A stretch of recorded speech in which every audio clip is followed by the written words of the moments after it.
Bismillahirrahmanirrahim. Bismillah, alhamdulillah, wassalatu wassalamu ala rasulillah Sayyidina Muhammad ibn Abdillah wa ala alihi wa ashabihi wa azwajihi wa dhurriyyatihi wa ahli baitihi wa man tabi'ahum bi ihsanin ila yaumil qiyamah. Para alim, para ulama yang saya hormati, jajaran pemimpin Masjid Nasional Al-Akbar, Bapak Dirut Haji Indro Siswantoro yang saya hormati. Oke. Sekretaris Masjid Al-Akbar Bapak Hizbul Waton. Endi wau? Urung kita. Oh, belum masuk. Para direksi, para mantan direksi, para pejabat Forkom Pemuda Jatim, Forkom Binda Jatim lan Surabaya, para imam besar masjid yang saya hormati, Kiai Zainuddin Husain, pimpinan Pondok Pesantren Tarbiyatul Qulub Surabaya, dan seluruh pendengar SAS FM, ya SAS FM, ya, dimanapun berada, yang berbahagia, hadirin wal hadirat yang saya hormati. Ini alhamdulillah wa syukrulillah, malam hari ini secara bersama-sama di Masjid Al-Akbar ini kita bisa memperingati peringatan hijrahnya Rasulullah Muhammad Sallallahu Alaihi Wasallam. Kita di Indonesia ini, terutama di Pulau Jawa, banyak sekali tradisi memperingati tahun baru. Jawa Timur terutama banyak. Ada yang memperingati tahun baru Hijriyah dengan cara mandi. Mandinya setahun sekali pas satu suro. Itu biasanya pengikutnya Mbah Suro.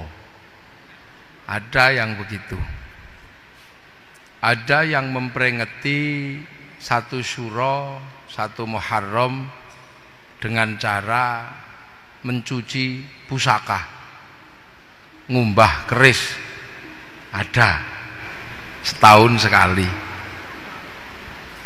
Di tempat saya di Yogyakarta ada yang memperingati satu Muharram dengan cara puasa bisu. Puasa bisu itu puasa tidak ngomong, mengelilingi benteng keraton seperti orang tawaf sebanyak 7 kali di Yogyakarta. Di Solo ada yang memperingati satu Muharram dengan mengarak kebu yang dikenal dengan nama Kebu Kiai Slamet. Keliling benteng lah, nanti kalau kebunya itu neletong, ngerti neletong ya? Kebunya itu kalau neletong itu nanti dibikin royoan. Loh, ojo guyunya. Nanti kebu taeknya itu, teletongnya itu bikin royoan. Yang belum punya suami, pengen punya suami, tabarukan teletong kebu. Yang jual mobil nggak laku-laku, tabarukan teletong ke kebu. Arti kalau kebunnya sudah mulai jengking gitu, udah itu sudah ancang-ancang kayak orang mau lari itu, kayak orang maraton lari udah. Nanti kalau begitu telepok itu udah royoan. Nanti ada yang kebagian segegem, ada yang kebagian sak dulit tok, ada yang kebagian di tubuhnya karena kecipratan, nanti dikumpulkan terus dibawa pulang. Nah, ini cara-cara yang berbeda. Ada yang pengajian di Dubai memperingati 1 Muharram dengan menyalakan petasan di Tower Al Buruj, itu di Dubai.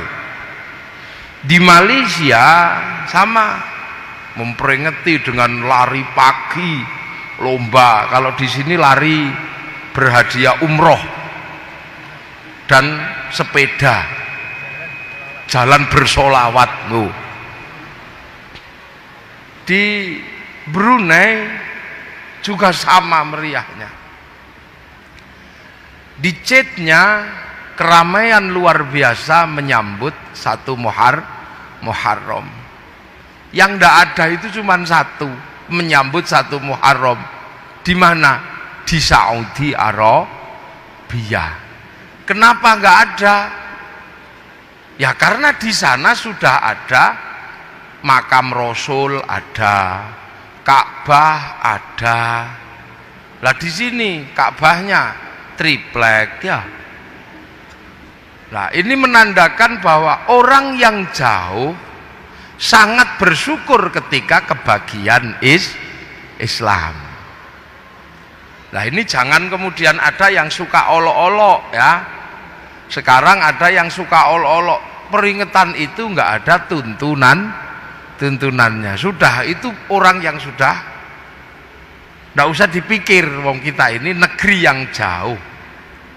Indonesia adalah negeri yang jauh, yang pengen memperingati apapun yang dilakukan oleh Rasulullah. Mulai lahirnya kita peringati, Isra Mi'rajnya kita peringati, turunnya Quran kita peringati, hijrahnya kita peringati. Untuk apa?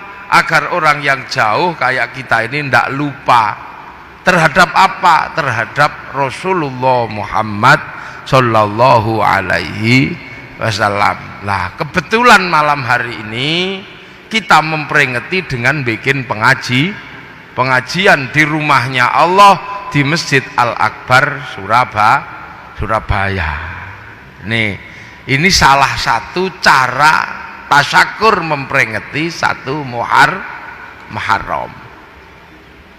Yang mandi setahun sekali ya silahkan, nggak apa-apa. Wong maunya mandi cuman setahun sekali. Yang puasa bisu silahkan, yang nyuci keris ya silahkan, nggak apa-apa. Ya, nah ini kita ngaji malam hari ini memperingati 1 Muharram. Para hadirin yang berbahagia, ya. Jadi Hijriyah ini ada yang kita peringati ini Hijriyah Rasul. Ini sudah sangat banyak yang menjelaskan bagaimana Rasul hijrah dari Makkah ke Madinah. Nah, ini sudah sangat banyak yang menjelaskan. Maka peringatan Hijriyah ini saya ingin menjelaskan, setelah Rasulullah itu hijrah, Islam itu jadi diikuti oleh orang-orang yang hanya ada di sekitar Arab. Rasul meninggal, umatnya hanya sampai di sekitar Makkah dan sekitar Madinah. Rasul meninggal, umatnya belum sampai Indonesia.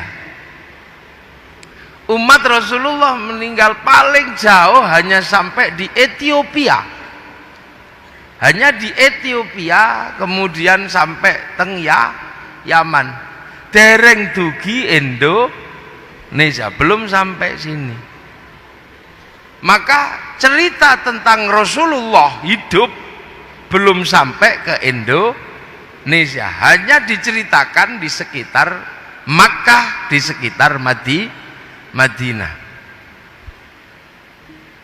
bahwa Rasul manusia mulia, punya sifat siddiq, amanah, tabligh, fatonah. Ini hanya seputaran yang menikmati, seputaran orang Makkah, orang Madinah. Orang Indonesia belum menikmati nikmat iman.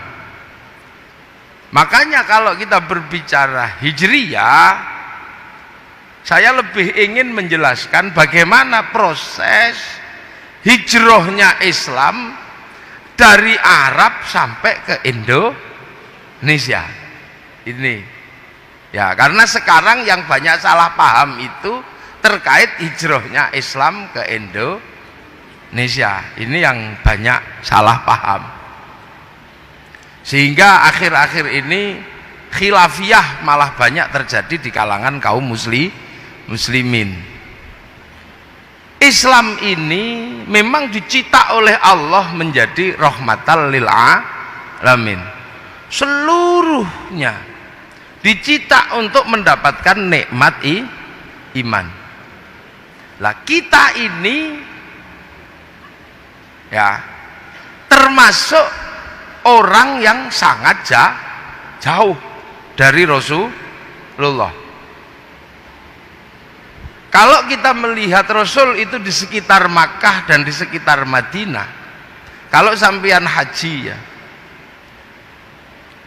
kita datang ke Mesir, setelah Mesir masuk ke Afrika.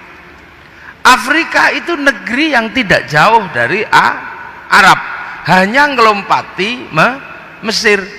Itu tidak kebagian agamanya Allah Subhanahu wa ta'ala. Eropa ini hanya ngelewati negara namanya Maroko. Dari Maroko ngelewati kampung namanya Casablanca, terus Tangier. Ini juga nggak kebagian agamanya Allah Subhanahu wa ta'ala. Lah kita ini di Indonesia yang sudah sangat jauh, kita masih kebagian agamanya Allah Subhanahu wa ta'ala. Kita ini jauh, naik pesawat sudah 9 jam, 10 jam. Ini negeri yang sangat jauh, negeri yang mungkin tidak ada dalam kamusnya para sahabat. Sebutannya apa? Negeri Rasulullah itu disebut negeri Arab. Keluar Arab dikit namanya A'robi, mirip orang Arab. Itu sampai di Yaman, sampai di Suriah, itu sebutannya A'robi, sudah mirip orang Arab. Sampai di Persia atau Iran ini disebut musta'ribah, orang yang suka memirip-miripkan diri dengan orang Arab. Sampai di India itu disebut ajam. Ajam itu India yang masih besar-besar, cantik-cantik, itu disebut ajam. Nah kalau kita ini kira-kira sebutannya apa? Yang sudah kecil-kecil, ireng-ireng, jelek-jelek, rembes-rembes, ini kira-kira sebutannya apa? Itu sudah nggak ada dalam kamus ukuran bahasa. Tapi hari ini orang-orang yang kecil-kecil, jelek-jelek ini, rembes-rembes ini, yang tidak ada kamusnya dalam sebutan Arab, A'robi, Musta'ribah dan Ajam, hari ini Islam Indonesia menunjukkan kekuatannya menjadi Islam terbaik di dunia. Ketika Islam yang ada di Suriah runtuh, ketika Islam yang ada di Afghanistan runtuh, yang ada di Eropa musnah, kekuatan Islam terbesar hari ini ada di Indonesia. Orang haji paling banyak dari Indonesia. Masjid paling banyak di Indonesia. Tempat sholat paling banyak di Indonesia. Orang hafal Quran paling banyak Indonesia. Nah, ini jadi pertanyaan orang. Ketika Islam Suriah mengalami keruntuhan, Afghanistan runtuh, Eropa sudah hilang, yang di sini mencuat tumbuh subur menjadi inspirasi Islam dunia. Lah, semua orang bertanya, apa yang terjadi dengan Islam Indonesia? Akhirnya orang-orang ini datang ke sini pengen tahu ada apa, Islam kok begitu kuat. Begitu nyampe sini, peneliti Islam kaget. Kenapa? Karena seluruh peneliti Islam pasti belajar Islam bermula dari Arab. Begitu keilmuannya mumpuni tentang paham Islam semuanya versi Arab, masuk ke Indonesia bingung. Kenapa? Mencari musola tidak ada, ketemunya langgar. Mencari kalimah Allah, ketemunya pangeran. Sudah paham pangeran Allah, kaget karena ternyata ada manusia namanya pangeran Diponegoro. Kaget lagi. Ini cari Allah pangeran, kaget lagi ada yang nyebut Allah sing ngecet Lombok. Mencari syaikhun ustadun, di sini tidak ketemu, ketemunya kiai.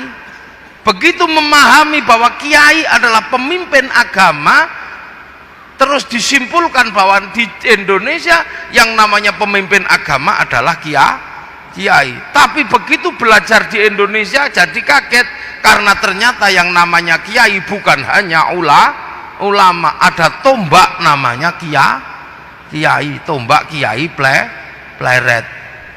Bahkan ada kebun namanya Kiai Selamet. Simbol Islam itu sebagian besar adalah jubah. Begitu masuk ke sini, ketemunya orang tidak berjubah, jubahnya dipotong, yang bawah jadi sarung, yang atas jadi baju takwa. Kalau masih kainnya sisa jadi serban. Lah, dari sana bahwa memahami kalau Islam itu pasti punya jenggot. Begitu sampai di sini bingung, kok rata-rata tidak ada jenggotnya. Mereka seolah-olah menyimpulkan bahwa Islam itu celananya cingkrang. Begitu masuk ke sini cari yang cingkrang tidak ada. Lah ini maka banyak sekali akhir-akhir ini orang salah paham dengan Islam Indonesia, sehingga ketika salah paham dia tidak mau belajar lebih dalam karena mereka sudah punya ilmu, sehingga ilmunya untuk menganalisis Islam Indonesia. Lah akhirnya tidak nyambung, akhirnya ketemu kulitnya Islam Indonesia. Tapi coba nanti kalau sudah belajar dengan sangat dalam, mereka akan tahu.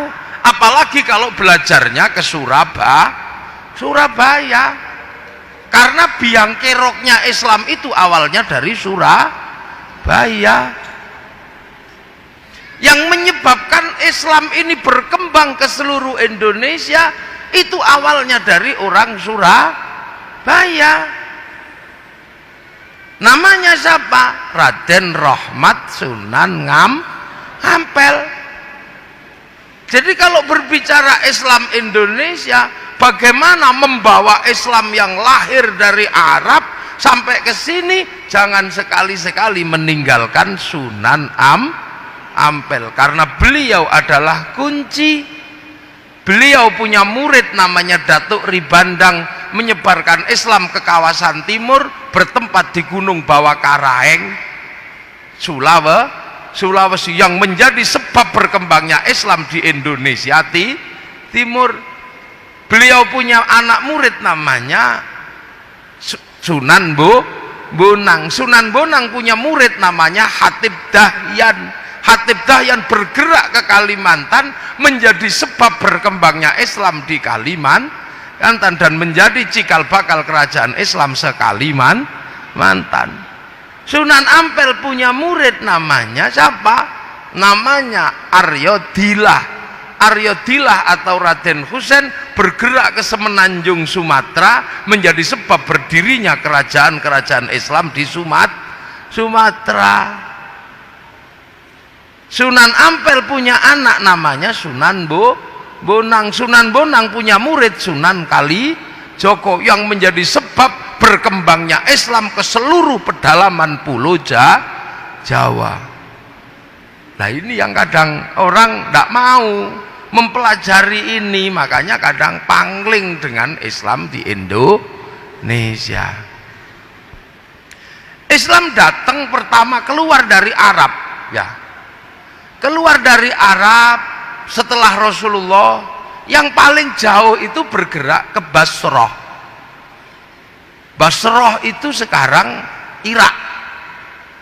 Siapa yang ke situ? Yang ke situ Sayyidina Ali bin Abi Thalib. Nah, begitu Sayyidina Ali ini bergerak ke Basrah, jadi gubernur di situ, orang Basrah sangat berterima kasih. Sebab apa? Orang Persia adalah orang terbaik sebelum Rasulullah, bangsa yang paling beradab sebelum Rasulullah, tapi kalah pamor ketika Rasulullah lahir. Maka orang Persia sangat menginginkan Rasulullah untuk datang ke Persia. Tapi Rasulullah nggak datang ke sana, yang datang menantunya namanya Sayyidina Sayyidina Ali. Akhirnya Raja Persia namanya Raja Rustam besanan sama Sayyidina Ali, ngambil menantu Sayyidina Husain. Karena Raja Rustam ini masuk Islam, yang sebelumnya beragama Majusi. Lah, orang Majusi itu punya Tuhan api. Tuhannya ditaruh di bangunan yang sangat tinggi, namanya Manaro. Setelah masuk Islam, bangunan tingginya masih, tapi apinya dibuang. Akhirnya punya Manaro di depan masjid, sehingga orang melihat ini masjid ada Manaronya, kok bagus. Maka setelah itu hampir semua masjid membuat Manaro tanpa api Persia, sehingga sampai Surabaya dikenal dengan nama Menoro. Ini perkembangan, ya. Kemudian Sayyidina Husain punya anak Sayyid Ali Zainal Abidin. Sayyid Ali Zainal Abidin ini adalah orang yang selamat dari perang antara Yazid bin Muawiyah sama Sayyidina Husain. Seluruh keluarga cucu Nabi meninggal pada tanggal 10 Muharram. Meninggal semua, tersisa satu, namanya Sayyid Ali Zainal Abidin. Lah ini, maka kemudian Sayyid Ali Zainal Abidin ini bergerak keluar Arab. Punya anak namanya siapa? Punya anak namanya Sayyid Muhammad Baqir. Sayyid Muhammad Baqir semakin jauh dari Arab keluar bawa Islam. Punya anak namanya Sayyid Ja'far Shadiq. Punya saudara namanya Sayyid Musa Kadzim. Dari Sayyid Ja'far Shadiq lahir anaknya namanya Sayyid Ali Uraidi. Sayyid Ali Uraidi punya anak namanya Sayyid Muhammad. Semakin jauh keluar, punya anak namanya Sayyid Ubaidillah. Sayyid Ubaidillah punya anak namanya Sayyid Isa An-Naqib, punya anak namanya Sayyid Ahmad Al-Muhajir, punya anak namanya Sayyid Alwi tambah jauh, punya anak Sayyid Muhammad, punya anak Sayyid Alwi tambah jauh, punya anak namanya Sayyid Ali Khalid Qosam tambah jauh, punya anak namanya Sayyid Ahmad Sohib Mirbat, punya anak namanya Sayyid Alawi Ammil Faqih, punya anak namanya Sayyid Abdul Malik. Lah Sayyid Abdul Malik sampai Mongolia. Sayyid Abdul Malik punya anak namanya Sayyid Ahmad Jalaluddin. Lah negeri Campa sama negeri Aman ini perang, saudara perang, maka mendatangkan Sayyid Ahmad Jalaluddin untuk menjadi juru damai di Kamboja situ. Sampean bisa bayangkan, dua kerajaan Hindu berperang, juru damainya orang Islam. Betapa hebatnya orang Islam. Wong Hindu tawur kok juru damainya orang Islam. Begitu rukun kerajaan diberikan pada Sayyid Ahmad Jalaluddin. Punya anak namanya Sayyid Muhammad, punya anak namanya Sayyid Jamaluddin Al-Husaini Al-Kabir, turun ke tanah Jawa, dikenal dengan nama Syekh Jumadil Kubro. Loh ya, ini tak urut biar nanti nih ngajinya nanti jam 1 ya, ini ngurut dulu biar nanti tidak keliru. Nah begitu Syekh Jumadil Kubro sampai sini kaget, loh kok ada orang di sini ternyata nggak gede, orangnya kecil-kecil, rembes-rembes, pesek-pesek, ini gimana ini gitu. Untung Allah sudah menyatakan dalam Al-Quran, ya ayuhan nas, hei manusia, inna khalaqnakum min dzakari wa unsa wa ja'alnakum syu'uban wa qabailah, ku bikin kalian berbangsa-bangsa. Syekh Jumadil Kubro ketemu dengan bangsa Nusantara yang kecil-kecil, elek-elek, rembes. Ini bagaimana? Begitu ketemu di sini paling susah. Kenapa? Karena Sayyid Jamaluddin Al-Husaini Al-Kabir adalah orang yang alim dalam ilmu Al-Quran. Ternyata begitu sampai sini kaget. Kenapa? Karena ketemu dengan bangsa kecil-kecil, jelek-jelek, rembes-rembes, tapi punya peradaban yang sangat maju. Jadi sampean jangan membayangkan Islam datang itu ketemu dengan hutan belantara, ketemu bangsa yang maju yang dikenal dengan bangsa Mojopahit, sebuah bangsa yang menguasai 2/3 dunia, punya kitab rujukan politik yang namanya Negara Kertagama, punya kitab sosial yang sangat baik yang namanya Soma, rujukan dunia. Belanda mengambil kitab Negara Kertagama, hukumnya dijadikan hukum Belanda. Sekarang Belanda punya hukum terbaik dunia, sehingga mahkamah internasional ada di Den Haag, Belanda. Ini kuncinya di sini. Jadi jangan sampai kemudian kita salah. Jadi Islam datang, Syekh Jumadil Kubro ketemu dengan bangsa yang sangat maju, menaklukkan bangsa-bangsa dunia. Sebelum Majapahit, Mongolia sudah dikalahkan di tanah Nusantara, padahal Mongolia adalah negara terkuat di dunia, penakluk Eropa, penakluk Arab. Masuk sini kalang kabut, utusannya namanya Menci dipotong telinganya. Oh iya, di sini bangsa yang sangat maju. Syekh Jumadil Kubro mau bercerita tentang surga yang airnya mengalir. Di sini air banyak sekali. Piye nek cerita ini? Mau cerita tentang air mengalir, kini Kalimas banjir. Kali Berantas airnya banyak. Mau bercerita buah-buahan isi surga, orang sini penuh buah-buahan, bahkan cipluan aja banyak. Susah menceritakan orang sini. Diceritakan kekuasaan yang hebat, orang sini sudah punya kekuasaan Majapahit.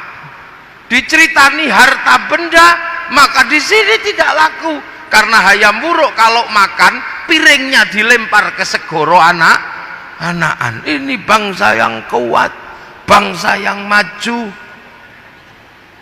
Makanya kalau ada cerita bahwa Islam disebarkan oleh saudagar, sayalah orang yang tidak bisa menerima teori itu. Kenapa? Saudagar tidak mungkin mengajarkan agama, karena di Nusantara sebelum Islam datang, sudra itu adalah saudagar. Saudagar itu sudra. Sudra nggak boleh ngomong agama. Yang boleh ngomong agama hanya Brahmana, orang yang sudah meninggalkan dunia. Kasta di bawahnya namanya kesatria, kasta para raja. Para raja tidak boleh ngomong agama, ngurusi dunia.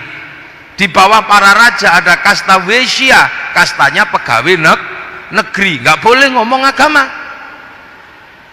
Kasta di bawahnya ada kasta sudra, pedagang, petani, tukang, itu sudra, tidak boleh ngomong agama. Di bawahnya ada kasta namanya paria, kastanya para pengemis. Di bawah paria ada kuca, kastanya pencopet. Di bawah kuca ada meleka, kastanya maling, tapi kalau ketahuan lari. Nah, di bawah itu ada kasta candala, para begal kalau berani, kalau nyuri, tapi kalau ketahuan berani. Maka kasta sudra tidak mungkin boleh menyebarkan agama. Maka disitulah kuncinya bahwa Syekh Jumadil Kubro punya pemahaman yang sangat jauh.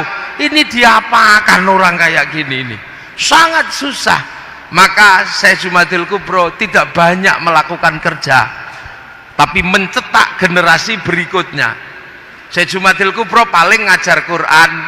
Lah ketika orang Jawa diajar Quran, paling Syekh Jumadil Kubro kaget. Kenapa? Diajar alhamdulillah nggak bisa, karena orang Jawa punyanya hono coro keluarnya alkamdu, ya hayu ya qayyum ya kayuku ya yumu. Diajar Robbil Alamin, orang Jawa nggak punya huruf ain, punyanya ngo, maka keluarnya Robbil Ngalamin. Diajar dot, orang Jawa nggak punya dot, punyanya lo, maka Ramadan menjadi Romelan. Itu orang Jawa di sini ya. Maka pekerjaan berikutnya adalah Subah Jumadil Kubro menyiapkan dua anaknya. Anak yang pertama namanya Maulana Ishaq.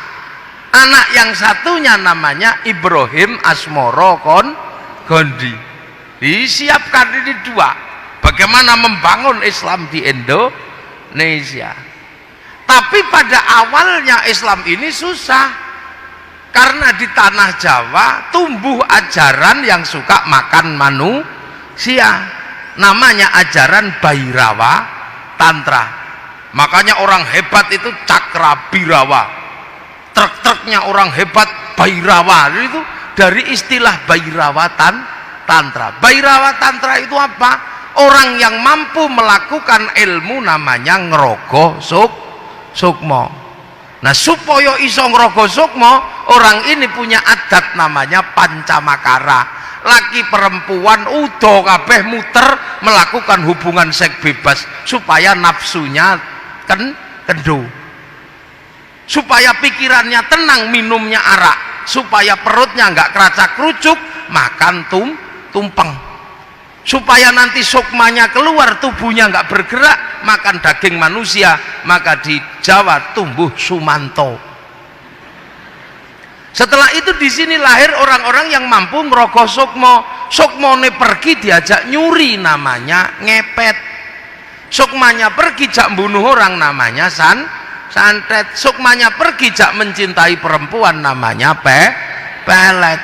Di Jawa tumbuh santet, pelet, ngepet. Beberapa kiai mati dimakan sama orang ini untuk upacara. Tempat upacaranya namanya kesetra. Maka setiap daerah kalau ada namanya setro, itu adalah dulu pusat persembahan Bhairawa Tantra. Yang saya tahu di Gresik ada 3.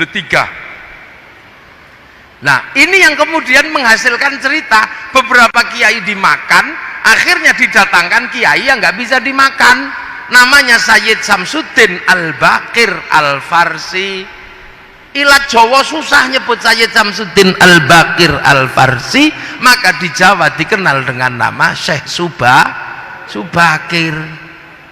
Dikejar-kejar sama Syekh Subakir, lari.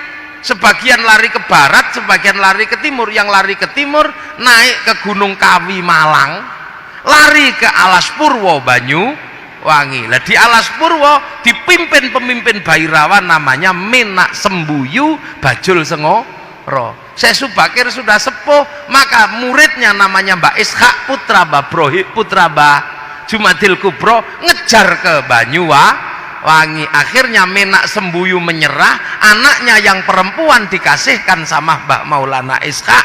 Pernikahan itu melahirkan Raden Ainul Yakin Sunan Giri, makamnya Gresik. Ya, lah sebagian lari ke Kediri, berpusat di Patung Totok Kerot daerah Pagu Pamenang. Lah ini akhirnya dikejar sama Sunan Bonang putra Sunan Ngampel, cucu Babrohim Asmoro Kondi, putranya Syekh Jumadil Kubro. Sampai di Kediri diajar sama Sunan Bonang.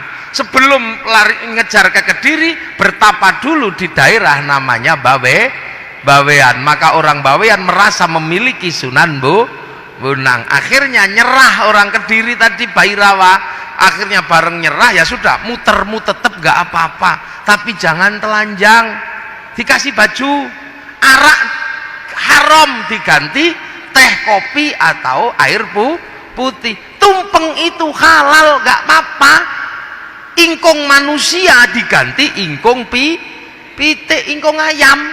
Mantra ngrogo sukmo diganti kalimat tauhid la ilaha illallah. Maka Islam penerus Wali Songo ndak ada yang komplain masalah tumpeng, sebab ngerti itu tinggalannya Sunan Bonang. Tapi Pak yang baru datang ke Indonesia pangling, ini bikinan siapa? Wong di Arab tidak ada. Makanya sekarang banyak yang musyrikan tumpeng, tapi pengikut para Wali Songo, orang-orang Surabaya, nggak ada yang mempersoalkan tumpeng. Lila ya, mulai nyantol ya. Nah kok sih ini ngajinya nanti jam 1 ini ya. Nah, pekerjaan berikutnya Mbah Ibrahim Asmoro Kondi masih berbicara tentang iki gimana ini. Akhirnya yang baru paham adalah Sunan Ampel. Ini baru mulai paham bagaimana mengislamkan orang Jawa. Mulai paham karena sudah generasi ketiga lah ini Sunan Ampel. Ini kalau saya langsung bilang Allah pasti ribut. Ini kalau saya bilang ini pasti ribut. Akhirnya apa? Sunan Ngampel yang pertama dilakukan adalah mencari takbir di dalam Al-Quran. Nah ini takbirnya di dalam Al-Quran. Gimana cara nanem Islam di sini ini? Nah maka Mbah Ngampel ketemu takbir ayat Al-Quran apa? Mathaluhum fit Taurat wa mathaluhum fil Injil kazar'in akhraja syat'ahu fa'azarahu fastaghlaba fastawa ala suqih yu'jibu zurra al-yaghidhu bihimul kuffar. Islam itu sudah digambarkan di Taurat dan Injil seperti tanaman. Kazar'in akhraja syat'ahu kang metu napa nggih?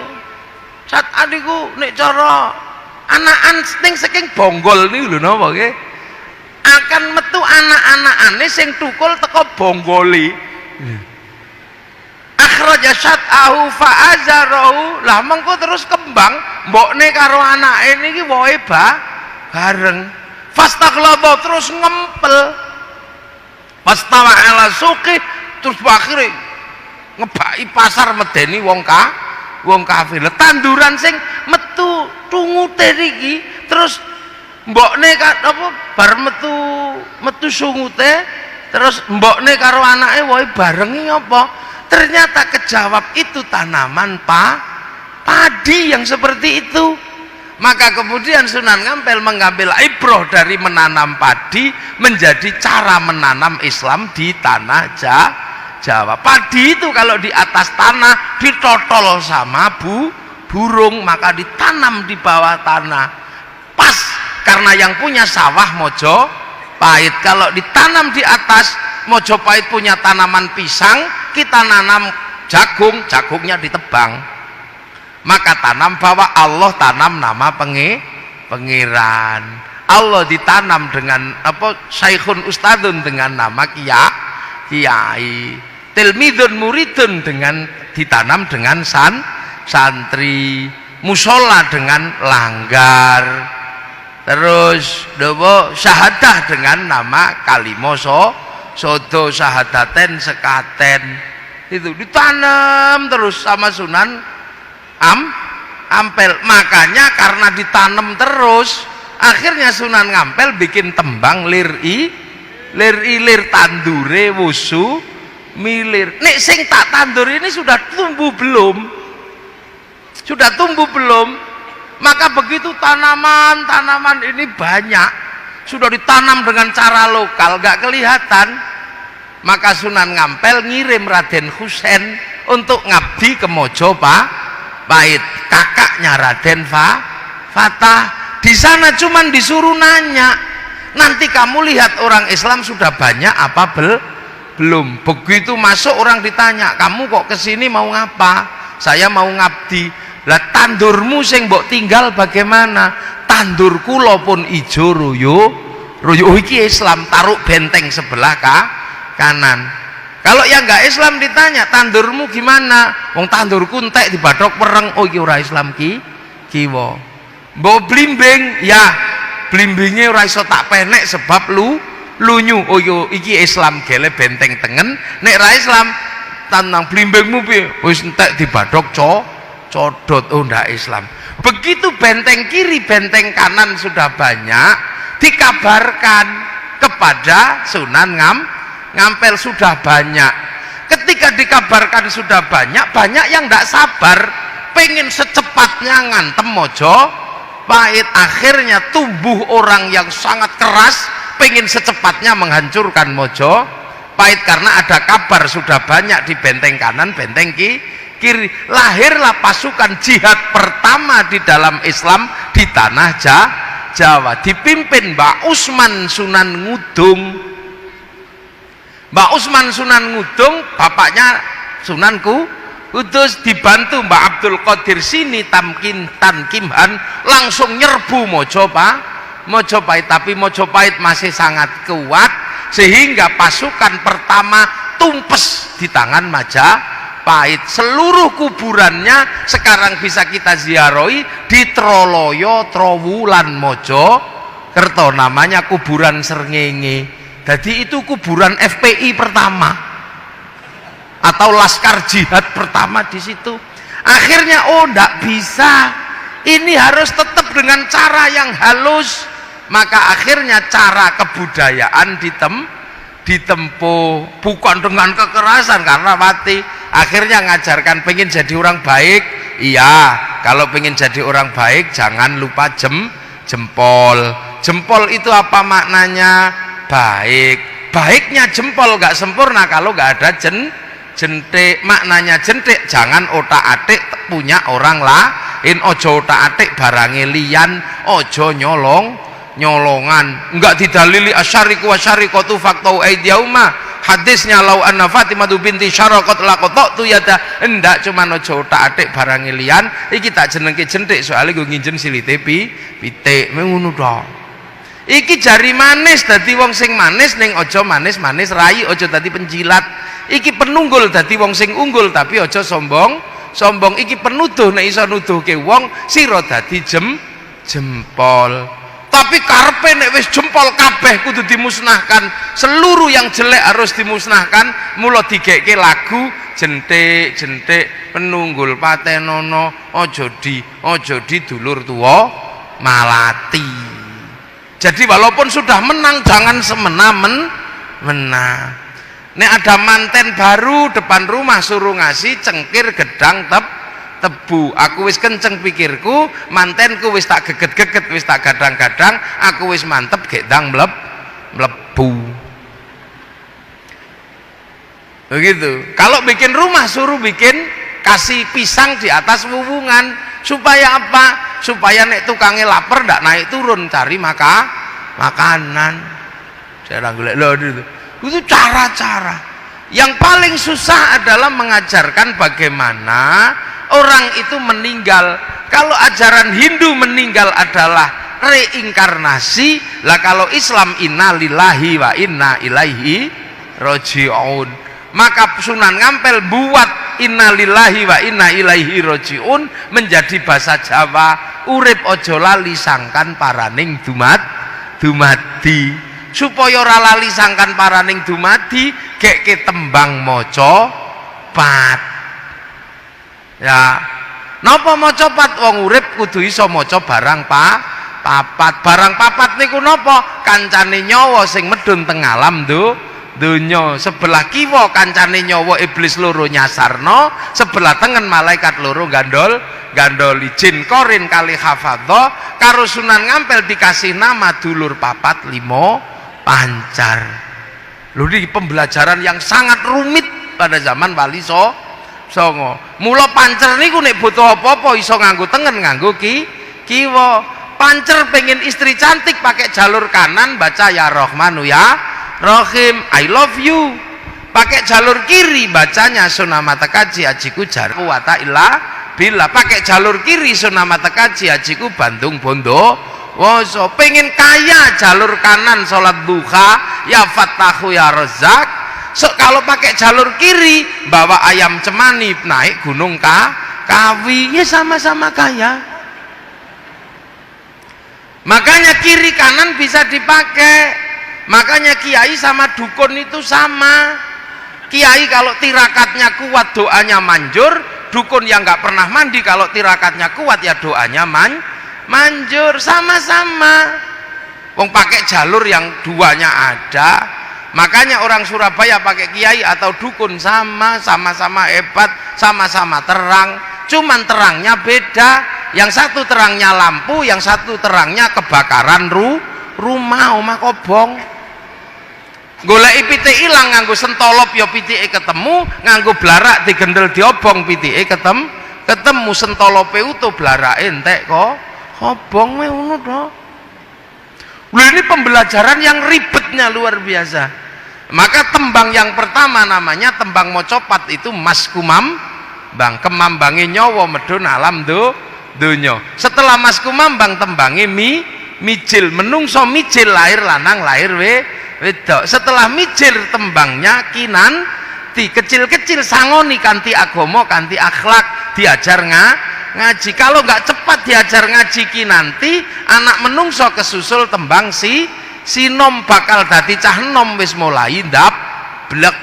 Apa menenek wis bar sinom tembange asmara dono, mulai jatuh cinta ke taman asmara taek kucing rasa coklat. Nek wis bar asmara dono tembange gambuh jumbuh lanang wedok bangun rumah tangga. Kalau setelah itu tembangnya dandang gula, dandang pahit gula legi, merasakan manis pahitnya kehidupan. Setelah itu tembangnya durma, mana dharma bakti hidupmu.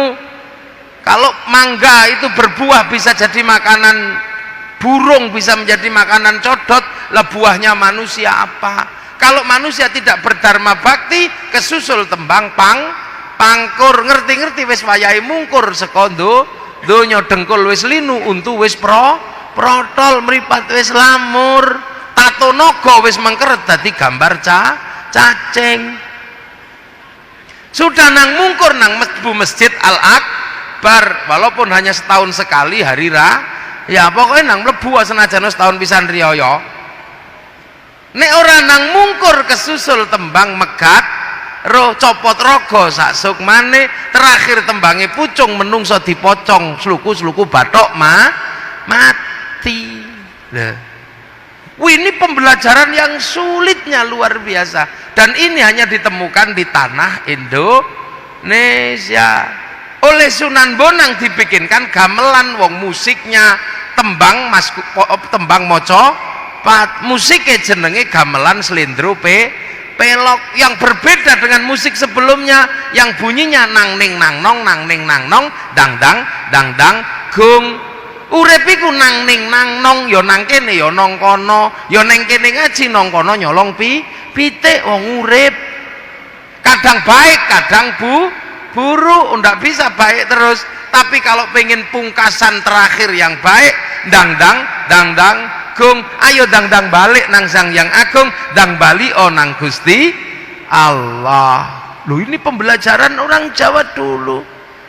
Makanya kalau kita kadang hari ini nggak hati-hati, seolah-olah apa yang ada di sini itu jelek. Padahal bangsa ini ketika Islam datang sudah punya peradaban yang sangat maju. Orang Eropa saja bingung sekarang. Kenapa? Orang Eropa punya alat musik namanya gitar. Orang Jawa punya alat musik namanya gamelan. Dari situ bisa dilihat perbedaan peradaban. Gitar itu membuatnya mudah karena cuman kayu dibolongi dikasih tali. Tapi membuat alat musik dari gamelan, kalau bangsa tidak punya pengetahuan metalurgi dan tidak punya ilmu pertambangan yang mapan, nggak bisa membuat alat musik dari logam. Eropa punya logam untuk perang, sini logam untuk alat musik. Ini menandakan dari dulu bangsa ini bangsa yang aman, bangsa yang toto tentrem kerto raharjo, bukan bangsa yang suka perang. Bahasa kita, orang juga pusing dengan bahasa kita. Orang Eropa menyebut makanannya dengan rice. Kalau orang sini rice itu macam-macam. Nek isi ning sawah jenenge pari, nek wis dipanen jenenge gabah, nek wis digiling jenenge beras, nek gilinge cuwil-cuwil jenenge menir, buntel godhong jenenge lontong, bunter janur jenenge kupat, ora dibuntel jenenge sego, gondol cecek siji jenenge upo, diublek-ublek jenenge bubur, lali masak silite gosong jenenge intip, ora kepangan garing jenenge karak. Wong mriko cukup rice ngono tok. Tiang Arab damel istilah sakoto, tiba jatuh. Wong kene sakoto ya engko sik delok, nek mengarep lambene penuh tanah jenenge nyosop, nek ngene bluk jenenge jungkel, nek ngono jlungup, nek ngene glem, nek ngene gep kono namek sakoto. Orang Eropa, orang Arab menyebut sleep utawa naum. Oke nih, nanti dulu nek Pak Direktur nendro sare tilem, kalau kekasih kita bubuk. Nek wong biasa turu, lah nek copet micak geletak sak keleme udah. Loh, ini bahasa. Makanan kita termasuk makanan yang ekstrim.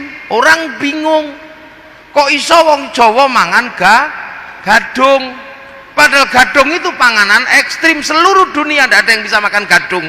Kok orang Jawa bisa makan gadung? Kok ngerti nih gadung niku nek harus dipangan diketok-ketok, terus diawoni, habis itu direndam, awoni meneh dikum, digodok, dipe. Itu dulu korbannya berapa itu waktu eksperimen? Kok bisa? Padahal genderuwo aja mabuk kalau mangan gadung. Mbah Manap Lirboyo itu apa? Ngerowot 56 tahun.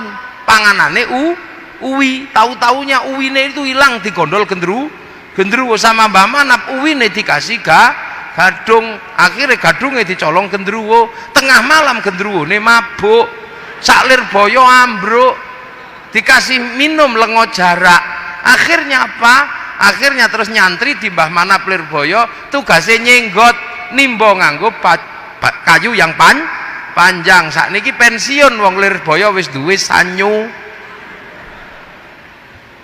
Orang Eropa sampai hari ini bingung. Saya pernah mengikuti tim dokter yang mau meneliti Gus Dur. Gus Dur itu diteliti karena stroke 3 kali kok tidak mati. Ini orang istimewa. Lah akhirnya setelah meneliti itu tak ajak jalan-jalan, mereka kaget. Ternyata ada pengobatan di tanah Jawa yang tidak masuk akal, tapi bener-bener mujarab. Apa? Ono wong kesandung dincepno tletong. Itu pengobatan Jawa, sembuh. Sakit mata diuyui, sembuh. Itu pengobatan lokal. Anyang-anyang ditaleni merang, lu ini sembuh. Iki ilmu apa katanya? Dan Thailand mempraktekkan bahwa kalau pohon tidak berbuah harus ditaleni alang-alang, dipecel pecel, dan itu buahnya banyak. Sekarang Thailand ngikut. Dunia sekarang sedang mengincar buatan Indonesia, apa? Atom utawa nuklir tanpa reaktor. Krisis energi dunia harus ada jawabannya. Apa? Jawabannya adalah nuklir, tapi nuklir berbahaya kalau tanpa reaktor.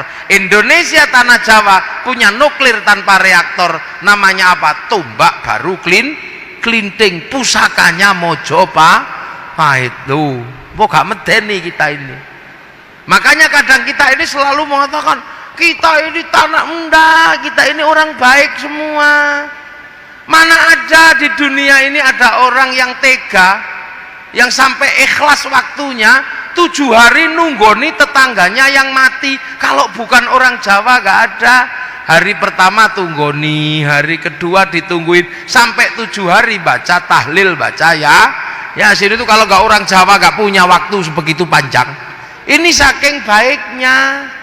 Kenapa? Karena orang Jawa itu sebelum lahir sudah dipanggilkan tetangga, namanya ngapati mito ini syukuran makan. Kalau lahir akikoh tetangganya diundang, sunatan tetangganya diundang dikasih makan, nikah tetangganya diundang dikasih makan, tetangganya sakit di rumah sakit tabrakan, mulutnya mangap ini nggak bisa kasih makan, tetap dibawain makanan. Kenapa? Karena orang Jawa itu kalau sudah ngumpul harus makan, sebab orang Jawa makan tidak makan kumpul.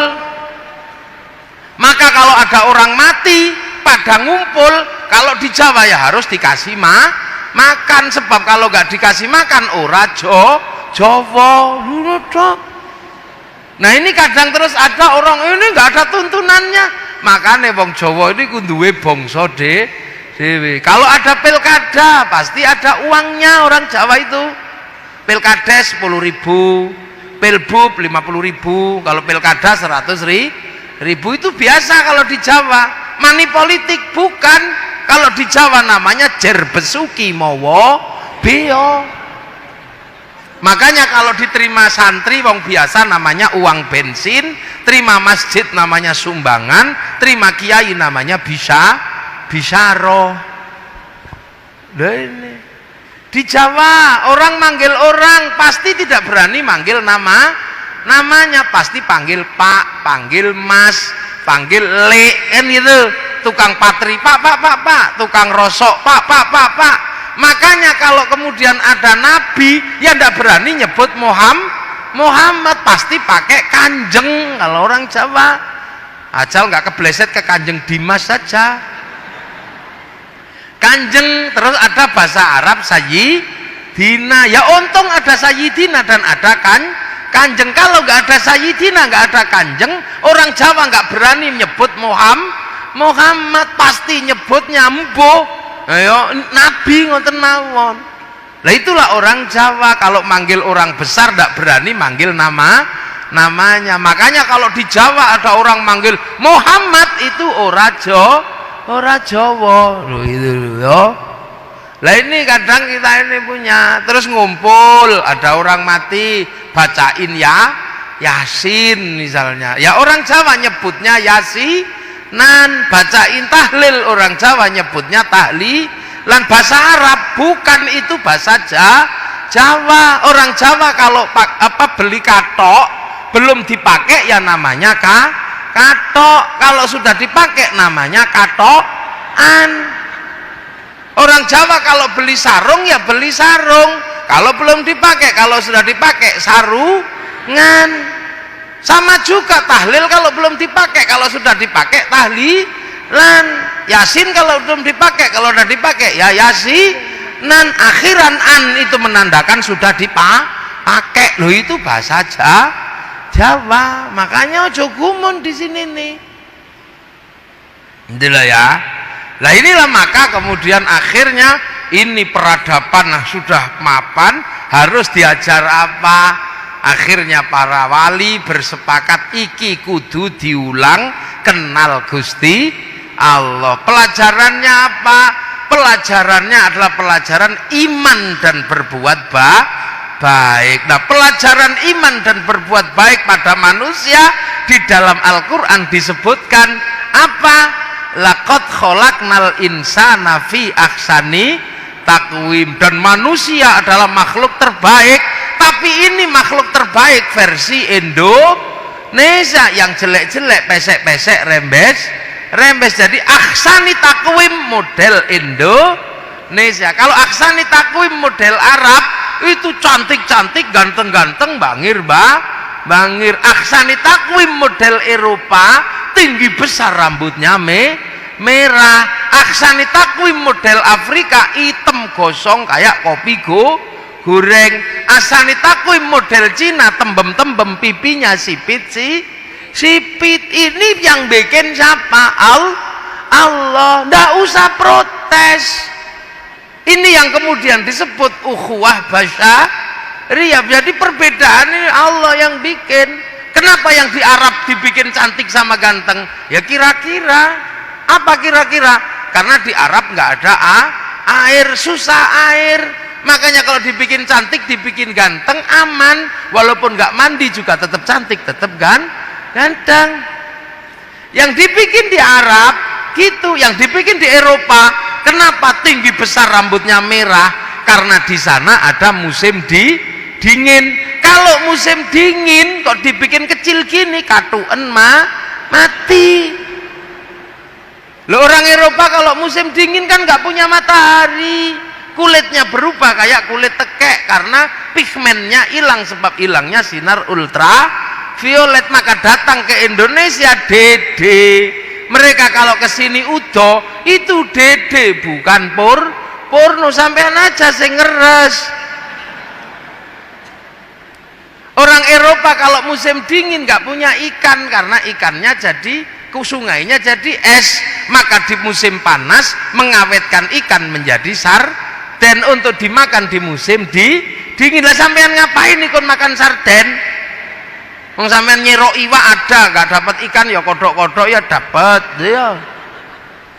Orang Eropa kalau musim dingin nggak punya daun karena daun rontok di musim gugur. Yang tidak rontok cuman godong cemoro. Makanya Natal di bulan Desember pakai daun cemara karena hanya itu yang tidak rontok.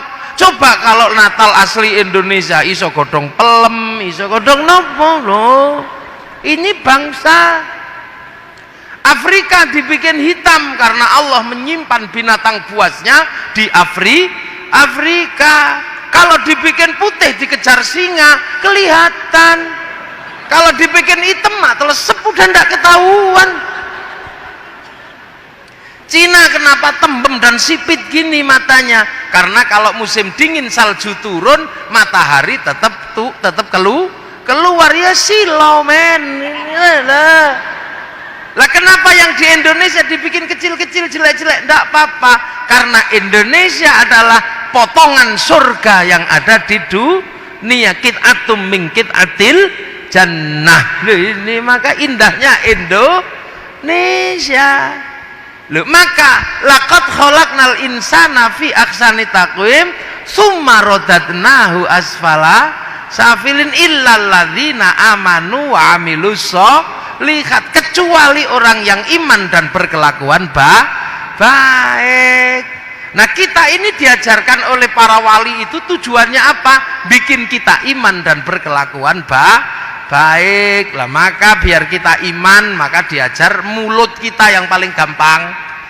Iman itu paling gampang di mulut, karena mulut bisa ngomong. Maka kiai-kiai dimanapun pelajarannya adalah ya Allah, ya Allah, ya Allah, ya Allah, ya Allah, ya Allah, agar mulutnya bisa kenal Allah, karena yang paling mudah diajar itu mulut. Maka di mana-mana ya Allah, ya Allah, ya Allah, ya Allah. Tapi karena kita orang Indonesia kadang masih kebleset ya Allah, ya Allah, ya Allah, ya.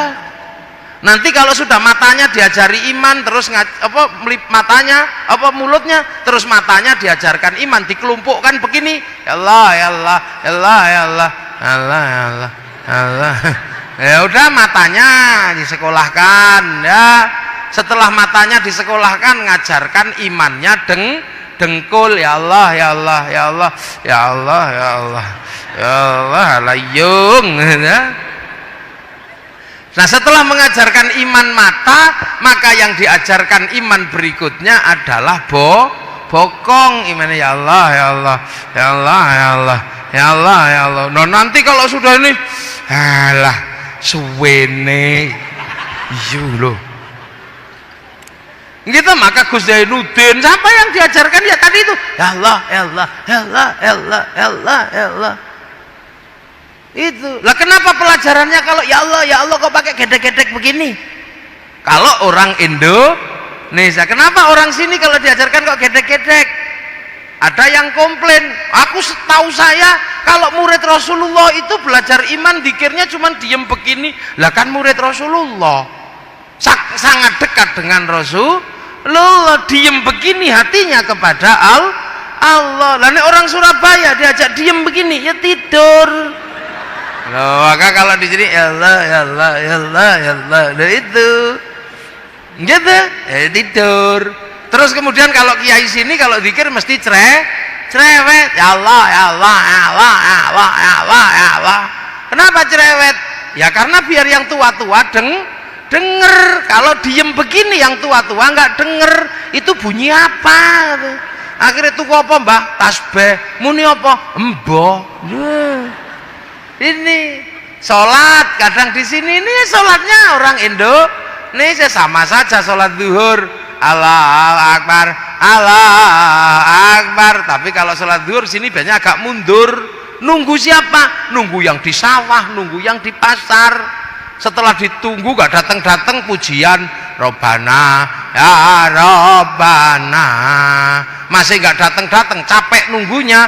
Tombo hati capek ya, nambani hatinya sendiri.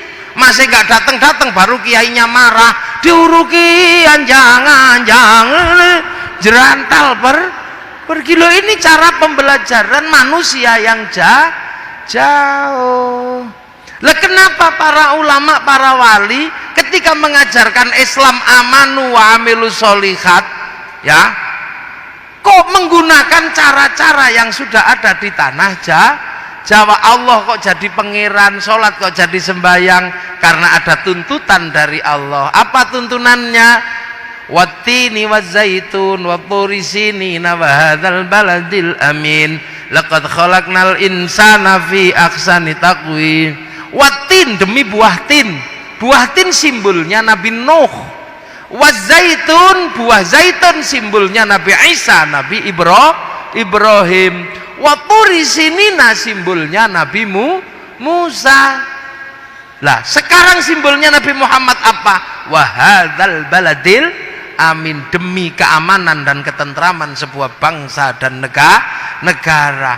Maka amanu wa amilu sholihatnya diajar iman dan beramal soleh bagi orang lakot kholaknal insana fi aksani takwim, yang aksani takwimnya Indonesia, maka baladil aminnya Indonesia. Maka kalau mengajarkan amanu wa amilu sholihat di Indonesia, jangan lupakan bentuk keamanan sebuah bangsa dan negara, jangan lupakan wahadzal baladil amin. Lah ini loh, makanya kenapa amanu wa amilus sholihat kayak Hizbut Tahrir kok dilarang oleh negara?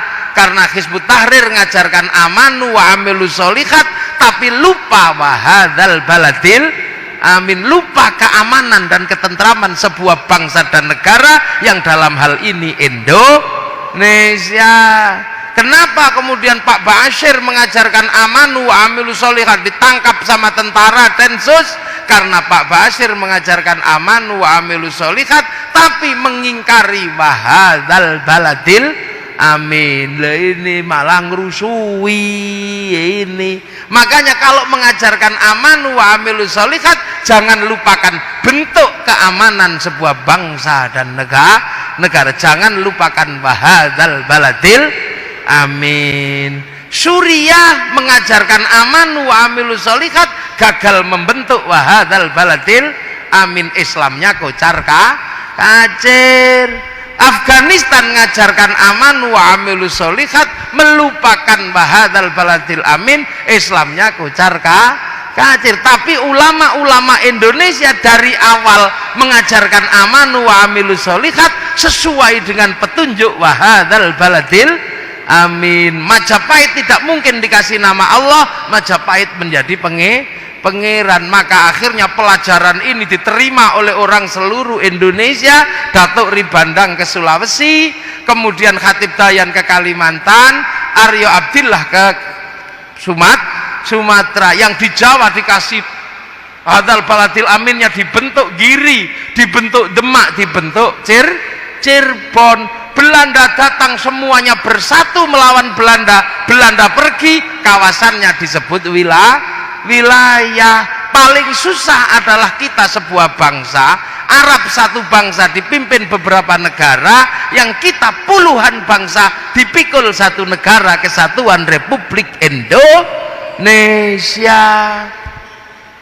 Maka tidak mungkin kalau Allah dikasih nama pangeran, maka qul huwallahu ahad dengan diganti dengan ketuhanan yang Maha Esa. Perbedaan semua bangsa bersatu dalam satu negara tidak mungkin menggunakan hamba dan raja, kawulo dan gusti. Maka para wali mengambil istilah Rasulullah, kullukum ra'in wa kullukum mas'ulun an ra'iyyati.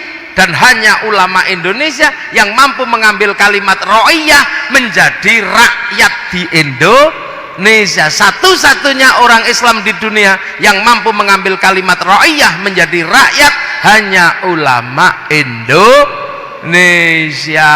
Ini cara pelan.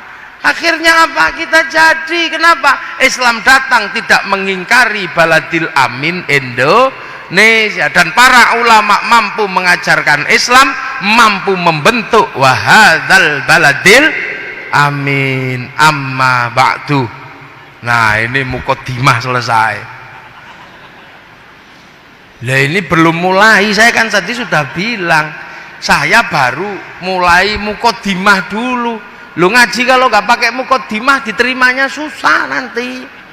Ini makanya ini saya sampaikan, ini baru amma ba'du, biar nanti jelas, biar kita ini tahu kenapa kemudian para ulama kalau ngajar Islam kok dengan cara-cara ini.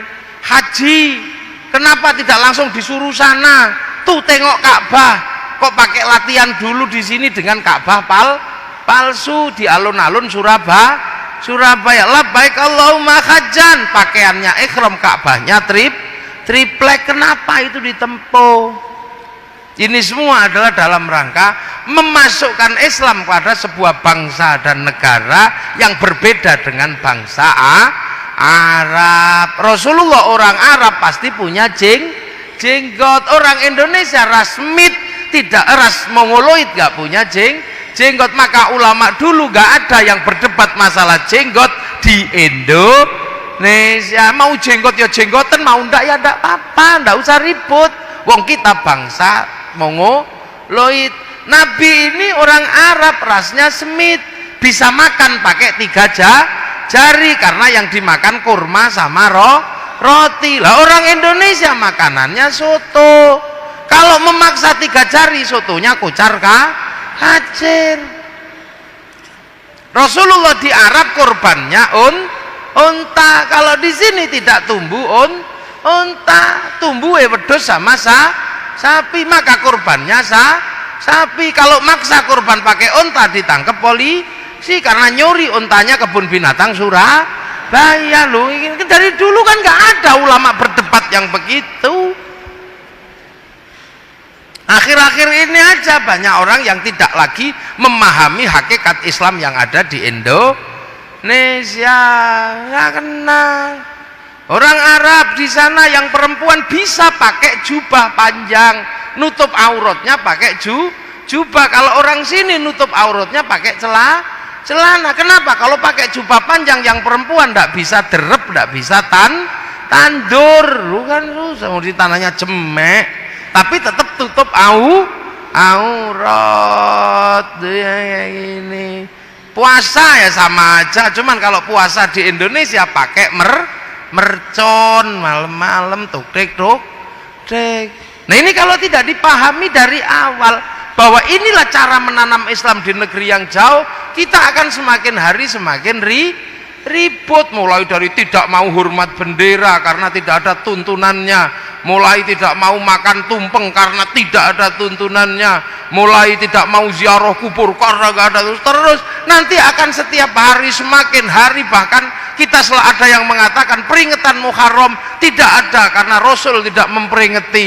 Lah mulutan tidak ada karena Rasul tidak memperingati mulutan. Orang sholawatan tidak ada tuntunannya karena tuntunan sholawat tidak dilakukan oleh Rasul. Kalau terus begitu Islammu akan jadi seperti Islam yang ada di Suriah. Karena apa? Islam tidak ditanam di bumi yang dimana Islam ada. Tanamlah Islam dengan cara Indonesia. Kazar'in akhraja syat'ahu fa'azarahu fastaghladha fastawa ala suqih ya'jibu zurra aliyaghidhu bihimul kuffar. Al-Fatihah. Siratal ladzina an'amta 'alaihim ghairil maghdubi 'alaihim waladdallin. Amin. Ihdinas siratal mustaqim. Assalamualaikum warahmatullahi wabarakatuh.